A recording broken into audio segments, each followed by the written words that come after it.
Então, sigamos.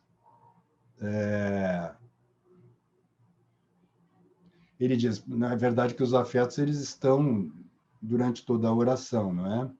Mas que aqui ele é o momento, exatamente quando você está penetrando mesmo no coração da oração, para fomentá-los através dessa meditação. Você não está, através da meditação, tentando compreender um ponto de doutrina, por exemplo. Não, você está tentando converter a sua vontade para purificar aquele ponto, para resolver aquela, né? Pode ser que também não é necessariamente sempre pecados, né? Você pode estar voltando, por exemplo, a lembrar-se mais, né? Fazer uma meditação, uma oração, cujo tema é assim a presença de Deus. Como eu esqueço no meu dia a dia da presença de Deus. E você meditando sobre isso, chegar, por exemplo, numa resolução de assim, hoje eu vou rezar um grande número de jaculatórias ao longo do dia, né? E depois você vai lá ver a quantas eu fazer o exame disso, né? Bom,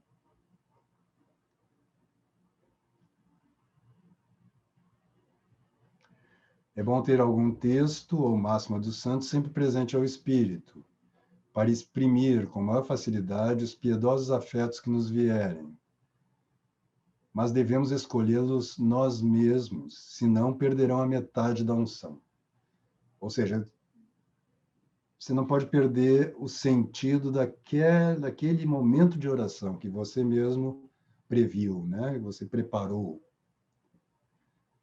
A hora inteira passada nesse sentimento seria muito bem empregada, embora nos devêssemos descuidar do resto da meditação.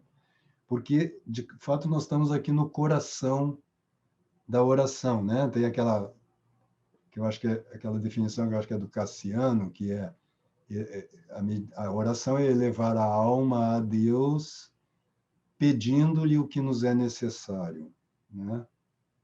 Então, essa elevação da alma a Deus, pedindo o que nos é necessário, ela pode estar sintetizada por esses afetos da vontade, né? Então, se você é movido pela meditação para esse lugar, não é? Enquanto isso estiver sendo frutificando, né?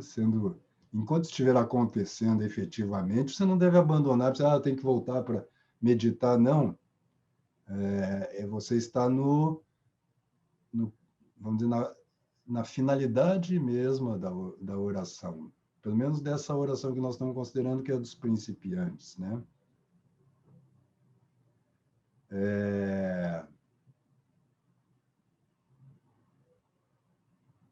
E aí eles chamam a atenção, e cuidado para não ficar se derramando aí nas emoções, né? Porque às vezes você sente algumas coisas, sente, por exemplo, contrição, vergonha, né? Que é muito comum, né? Putz, e começa a chorar, e aí começa a gostar de chorar, né? Tem pessoas que têm essa tendência mais emocional, né? E há sempre um certo ganho nessas emoções, né? Que nos vêm, né? Assim, que vem de uma visão negativa de nós mesmos, né? E a gente acaba fruindo ali o prazer, né? Da emoção, do choro, né? E começa a ficar gostoso, e quando você vê, você esqueceu completamente de Deus, seus propósitos, seus pecados, e você está lá, você com você mesmo, né? Regozijando-se, né? Então, cuidado com as emoções e com a confusão entre afetos e emoções, né?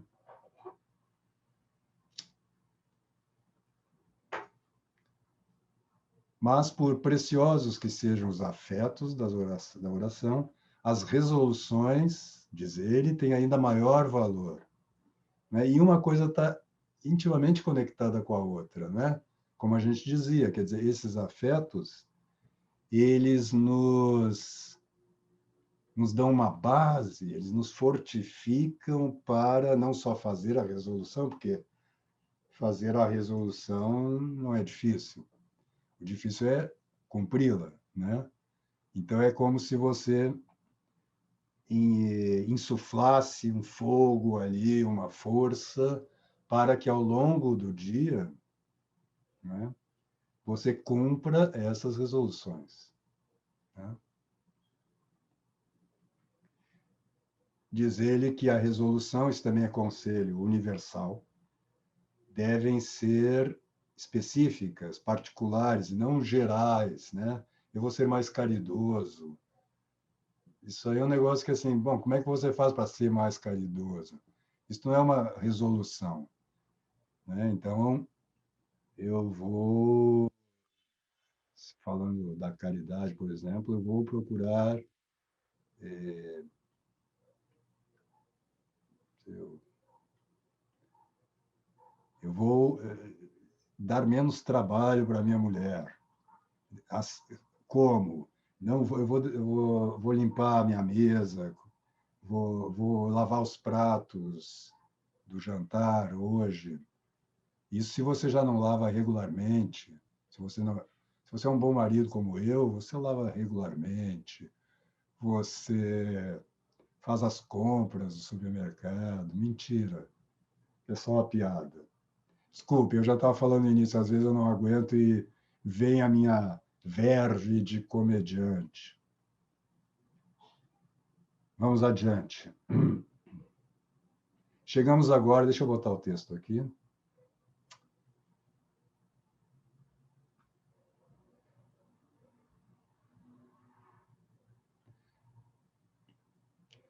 Chegamos agora à conclusão da oração.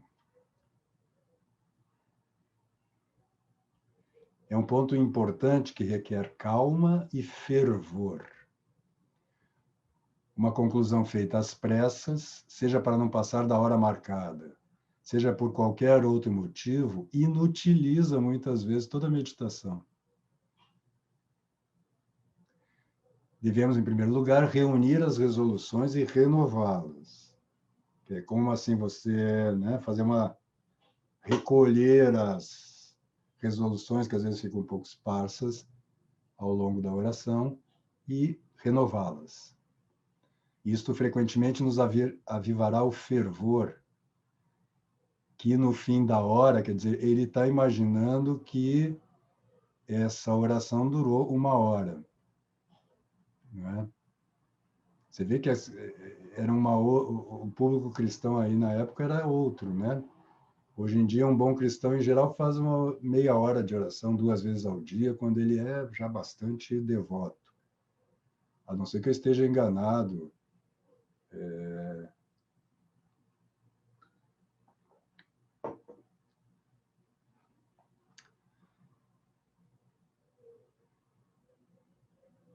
Em seguida, vem os famosos colóquios com Deus, com Nossa Senhora ou com os santos. Então, você veja, né, nós vimos a estrutura da oração lá no Carmelo, esse diálogo com Deus aqui, mesclado, evidentemente, com os afetos, as resoluções, não é tão distinto lá, né? E Santa Teresa insiste muito neste diálogo, porque, de uma certa forma, ele é mesmo o coração da oração, né? Então, pedir cuidadosamente o fruto especial que esperamos obter nessa meditação, podendo acrescentar uma súplica e, ao mesmo tempo, fazer uma humilde oblação das resoluções tomadas. Né? Oferecer isto a Deus. Né? A maior parte dos livros de meditação baseados neste sistema indicam, em seguida, um pater, uma ave, e a oração Anima Christi. Né? que era muito cara a Santo Inácio, né, essa oração. Deixamos, então, de conversar diretamente com Deus, ou seja, aqui já é a finalização da oração, sem, porém, abandonarmos a sua presença. Então, como a gente falou ao longo dessas 4 aulas, as 3 anteriores, né? A oração é como que um momento diário de exercício, né? Que deve se refletir, deve se espalhar o seu efeito ao longo do dia, né? Então, viver na presença de Deus e em diálogo constante com Ele, mesmo que esse diálogo muitas vezes seja um diálogo afetivo, ou seja, sem palavras, né? E às vezes com uma breve jaculatória, né? É o objetivo, quer dizer, chegar naquilo que São Paulo nos ordena, né? Orai sem cessar. Né? Mas sobre isso a gente já falou bastante em outras aulas.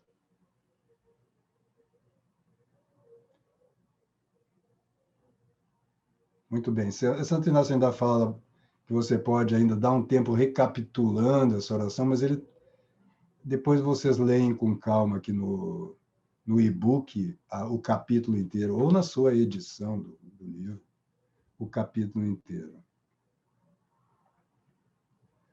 Alguma pergunta, alguma dúvida em relação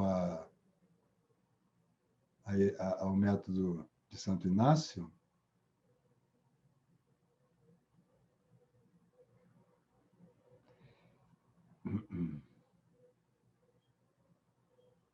Ele faz uma observação aqui que eu acho que é importante, mas que vale não só para esse método, vale para a oração em geral.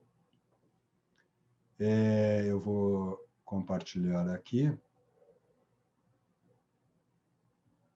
que é sobre as meditações más, como ele está chamando.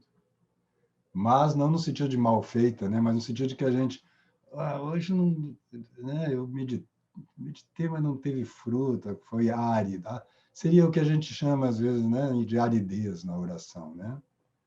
Diz ele que em geral são as mais fecundas em resultados. O simples ato de permanecer no genuflexório durante o tempo marcado já é ótimo e meritório ato de obediência. Porque muita gente diz isso, né, gente? Isso às vezes é motivo para as pessoas desistirem, né? Não perseverarem na oração. Especialmente porque depois de um tempo, não muito tempo, não, em que a oração nos é grata, né? A gente se sente devoto, tem muitos afetos, se sente muito bom, né? E muito espiritual, né? Já começa, né? Começa a se admirar mais do que a admirar a Deus, né? Chega um dia que você já põe lá o seu retrato, né? E começa a rezar para você mesmo, em vez do ícone, né? Substitui o ícone. É. Então, não, mas sem brincadeira, no início do tempo de oração, né, da vida de oração, Deus nos dá muitas graças mesmo, como que nos atraindo, né, e nos prometendo, dizer, ó, isso aqui é uma espécie de antegosto do céu. E aí a gente acha que, bom, então eu estou no céu, né? Já vou começar, já estou entrando na via iluminativa, né?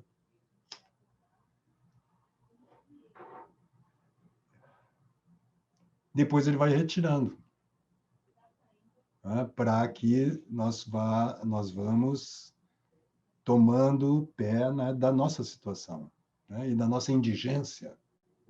Né?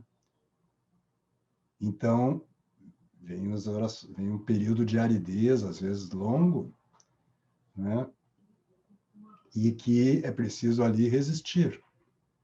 Né? E o que ele está dizendo é isto, que muitas vezes na nossa oração, essa sensação de que foi uma má meditação, que eu não tenho vocação para a vida espiritual, né? Mas você resistir lá, isso sem contar assim, as insinuações do próprio demônio, né? Dos demônios, né? Que quando vem alguém rezando, eles não ficam muito felizes, não ficam muito satisfeitos, não, eles começam a encher o saco lá, começam a incomodar, né? A gente não tem muito isso no nosso imaginário, né? Como a gente comentou bastante lá, bastante, não o suficiente, ainda devemos voltar a isso, mas quando falamos da cosmovisão moderna e como ela é incompatível com a cosmovisão cristã, nas primeiras aulas do curso A Tradição Cristã, né? Tanto a gente comentou, nós não lembramos da presença dos anjos, né? É um ponto de meditação mesmo. Nessa semana eu vi o professor Ítalo falando sobre isso, muito, insistindo isso, fale com seu anjo todo dia, né? Peça coisas para o seu anjo, porque ele está aí a seu serviço e geralmente a gente deixa o anjo inativo, né? Claro, ele faz tudo que Deus manda que ele faça, mas ele está ali dizendo, ó, eu também posso fazer alguma coisa por você, e você nem lembra que ele está ali, né? Mas agora eu dizia, e a gente também não lembra do adversário, que também está ali do outro lado, né? Nos sugerindo coisas. Então a gente acha que é um preconceito moderno esse também, que tudo que está na nossa alma vem do nosso interior.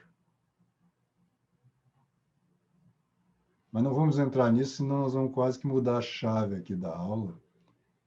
Já temos 1h10 de aula, eu falo demais. Não, mas é que aqui essa exposição dele é longa mesmo também, né? Não que eu não fale demais, eu falo demais, às vezes um pouco mesmo. Só terminando, então, esse comentário do... Ah, tá lá, né? Já está aí a imagem.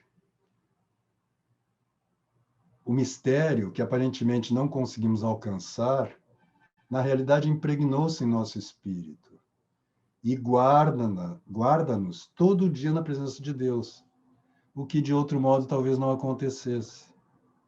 Se você está com o foco lá, com o tema da meditação, claro, ele não está dizendo que essa meditação má é uma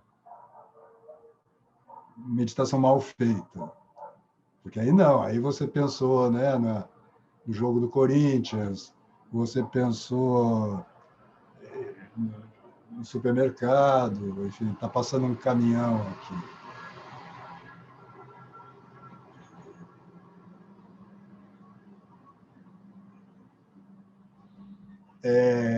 E etc. Né? Você ficou lá disperso. Bom, isso não é uma meditação má no sentido que ele está falando.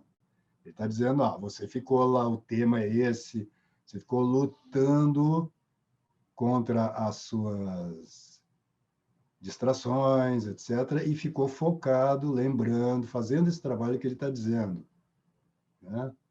Dialogando com Deus, mesmo que assim, não, eu estou dizendo assim, Deus me ajuda, mas nada no meu psiquismo está de fato pedindo isso, né? Pelo contrário, isso é da boca para fora, como a gente diz, né? Eu estou falando isso, mas não estou sentindo nada, né? Então é disso que ele está dizendo. Ele diz, não, se você ficou lá meditando sobre o mistério, mesmo que você não conseguiu discursar quase nada, não conseguiu mover seus afetos, etc., mas ficou focado, como ele diz, o mistério meditado, né? Vai se impregnar no seu espírito e, portanto, vai como que estar apoiando a sua consciência da presença de Deus e a sua relação com Deus ao longo do dia, né? Pedimos a Deus alguma coisa, e isso em si já é um ato importante. Tomamos uma resolução e encontramos a ocasião de nos humilharmos. Deus muitas vezes nos despede qual mestre que manda o aluno voltar ao trabalho, a fim de examinarmos novamente a nossa conduta e descobrirmos as pequenas infidelidades já esquecidas e pelas quais nunca fizemos penitência. Cada vez que fizermos uma meditação má, sem poder atribuí-lo à nossa própria culpa, podemos ter certeza de que Deus tem alguma coisa em vista, sendo nosso dever descobrir do que se trata. E às vezes, assim, você medita e não descobre. Bom, confie em Deus. Não é pouca coisa suportarmos a nós mesmos e as nossas imperfeições. Ao contrário, é um belo ato de humildade que nos faz progredir no caminho da perfeição. Em verdade, as meditações más nos darão, se quisermos, juros de usurário. Ele tem uma linguagem lá do século XIX, né? E esta tradução particularmente, eu não sei de que data ela é, mas deve ser década de 50, 40, 50, né? Então tem este tom um pouco, às vezes, estranho, né? ao nosso linguajar. E aqui ele completa, então, a exposição do método de Santo Inácio. Devido ao nosso tempo, eu vou passar muito rapidamente pelo chamado método de São Sulpício, né? Que foi exposto particularmente pelo padre Ollier. Então, vamos lá, A característica desse método, segundo o padre Fábio, é que ele se inspira e está em continuidade com a oração dos padres do deserto, com a tradição cristã ou do primeiro milênio, né? Eu que tenho essa tendência radical, no sentido de ir para a raiz, né? Já me agrada mais. Quando eu digo, é mais do início do cristianismo, eu digo, eu quero. Não é? Porque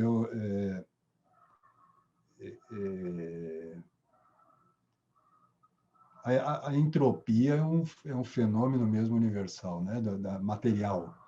Tudo aquilo que é material vai se desestruturando, né? Você deixa a sua mesa sem arrumar, por exemplo, o que acontece?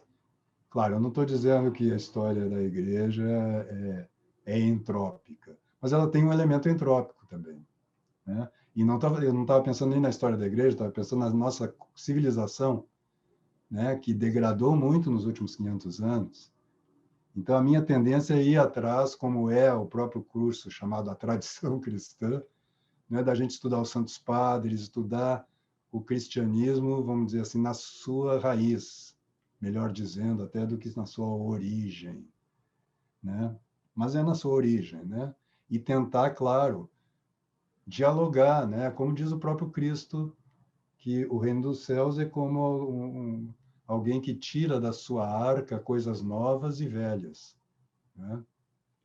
As velhas, elas são mais preciosas e as novas, elas são como que desenvolvimentos dessas velhas, né? Então, diz ele, voltemos lá, que eu já comentei demais, já estou gastando o tempo de vocês.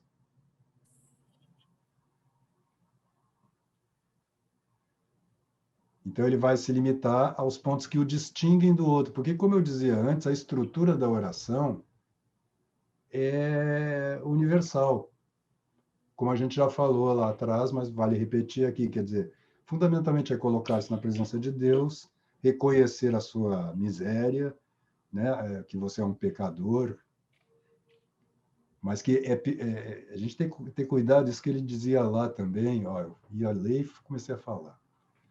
A gente tem que ter cuidado também para não ficar se derramando, eu sou um pecador, blá, blá, blá. Você é um pecador, mas isso aí é pecado também. Quando você começa a se derramar nas suas emoções e ficar sentindo a dor de ser... A dor do pecado, ela é mais árida, mais seca. em sua essência. E quando ela começa a se transformar num chororô, numa autopiedade, né? Você já começa a botar a culpa nos outros também, mas também, né? Também com a educação que eu tive. A minha mãe não me disse, né? Não me deu formação. Eu estudei em escola pública, e aí vai, né? Aí todo mundo é responsável pela sua mediocridade, né? Não, não se derramar nas suas emoções é fundamental. Então, diz ele, a distinção é que ele divide, Ollier, a oração em três partes: a preparação, o corpo da oração e a conclusão, empregando em geral a palavra oração em vez de meditação. A gente já comentou isso, né? Esses termos oração, meditação, oração mental, eles são muito fluidos, né? De acordo com cada autor, ele usa aquele termo de uma forma mais particular, vamos dizer, né?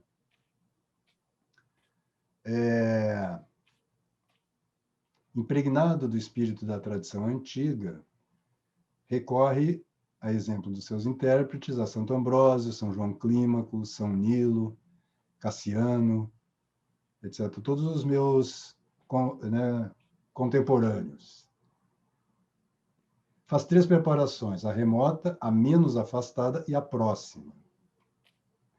A primeira visa remover os obstáculos. É o que já isso é igual lá ao de Santo Inácio. Ele está dizendo que vai mostrar o que distingue, mas ele está dizendo alguma coisa que é muito próxima ainda, né?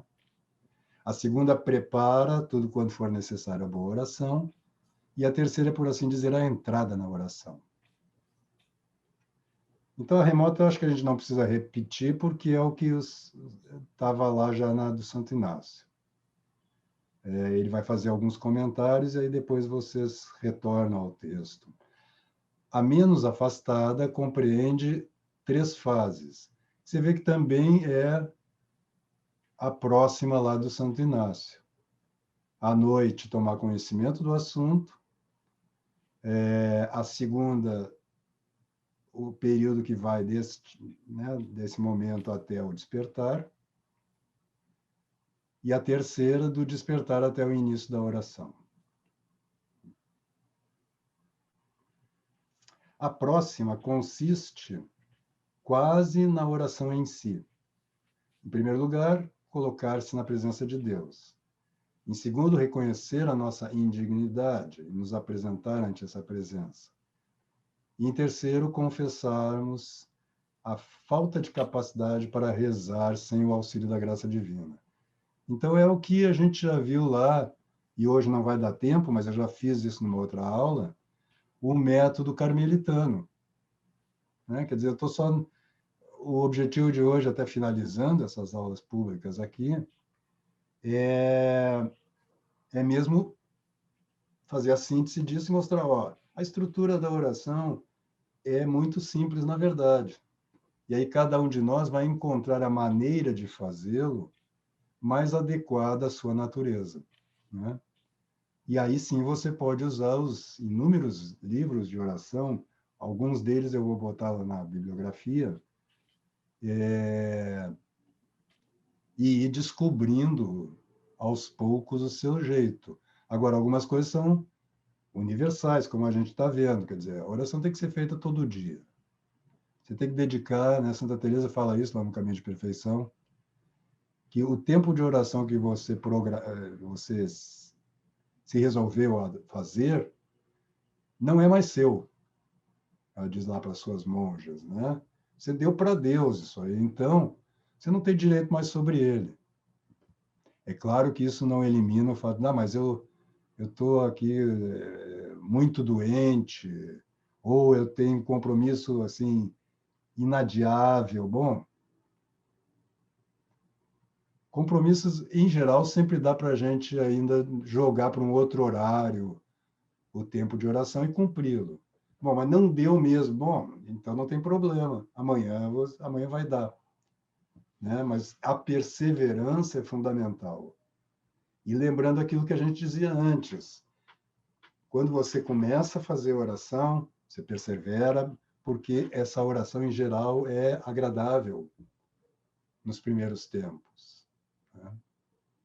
E muitas vezes acontece o que as pessoas têm momentos ao longo da vida, ao longo dos anos, né, em que elas começam a rezar periodicamente e param periodicamente também quando começam os períodos de aridez, porque às vezes por falta de informação e às vezes simplesmente por relaxamento,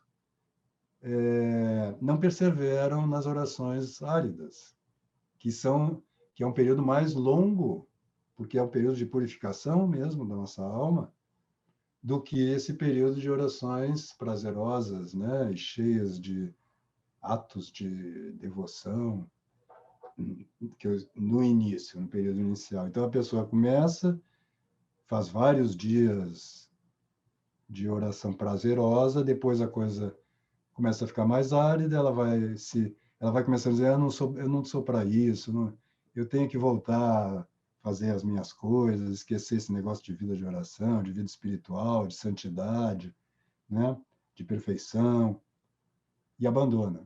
Aí passa um tempo, ela começa a fazer um monte de porcaria, né? Porque quando você não reza, aos poucos, você vai se afastando de Deus, isso aí é fatal. Tua vida começa a virar um caos, até que um dia, por uma razão ou outra, você se resolve, não, eu vou voltar à vida de oração e recomeça, e Deus vai te dando alguns gostos, porque ele é misericordioso e ele quer te atrair, né? E aí fica lá, você fica nesses ciclos ao longo do resto da sua vida. Então, persevere na oração árida.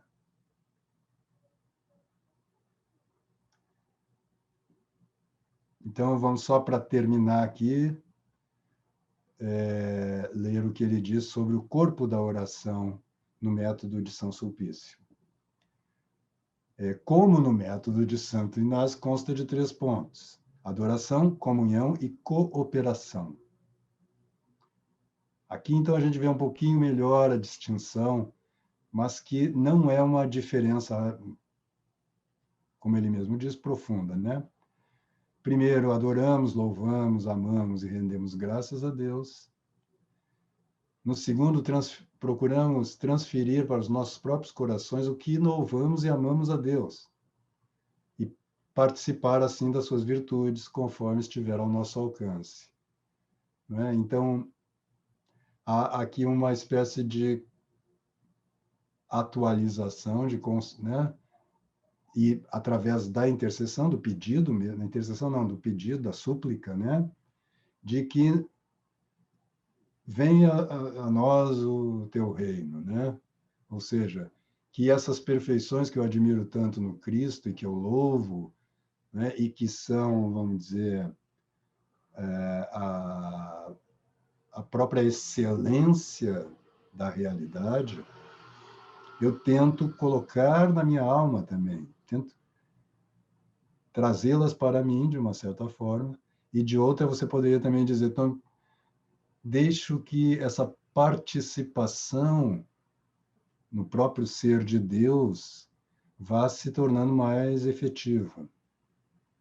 E no terceiro passo, cooperamos por meio de diálogos fervorosos e resoluções generosas com a graça recebida. Quer dizer, eles enfatizam mais uma coisa que a gente vê muito nos Santos Padres, né?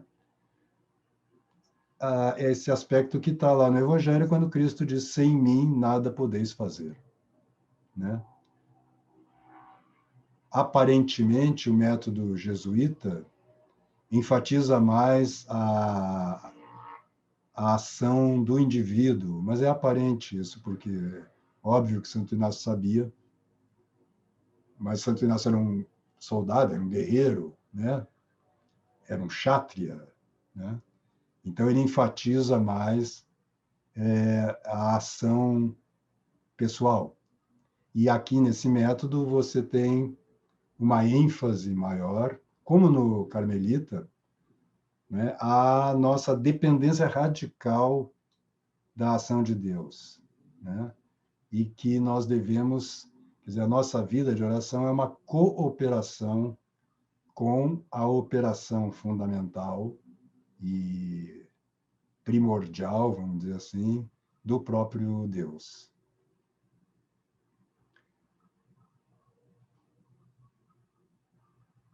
Então, muito bem. Eu acho que com esta exposição, nós finalizamos as aulas, essas 4 aulas aqui. Espero que tenham sido de muito proveito para vocês.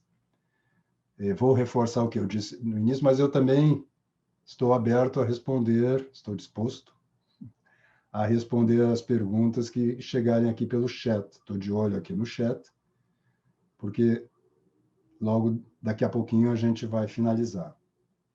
E, enquanto não chegam perguntas, eu vou reforçar o que eu disse no início, que é eu vou dar uma aula semana que vem, uma aula extra, sobre o sentido do sofrimento, a penitência, a mortificação, como um complemento, até porque Santa Teresa tem uma frase que diz: oração e qual é a expressão que ela usa? Eu sempre esqueço essa palavra.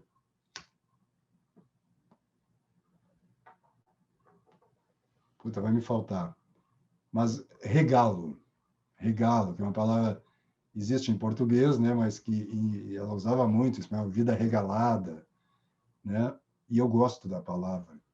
Então, oração e regalo não se harmonizam, não se combinam.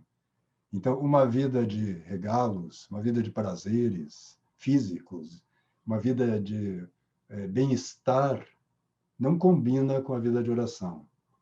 E como eu disse lá na primeira aula, nós não estamos tratando desse aspecto da vida espiritual aqui. A ideia era falar sobre a oração.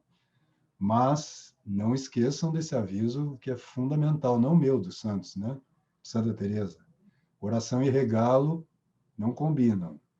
Então, tem esse aspecto da mortificação, da penitência, que alimenta e propicia até a oração.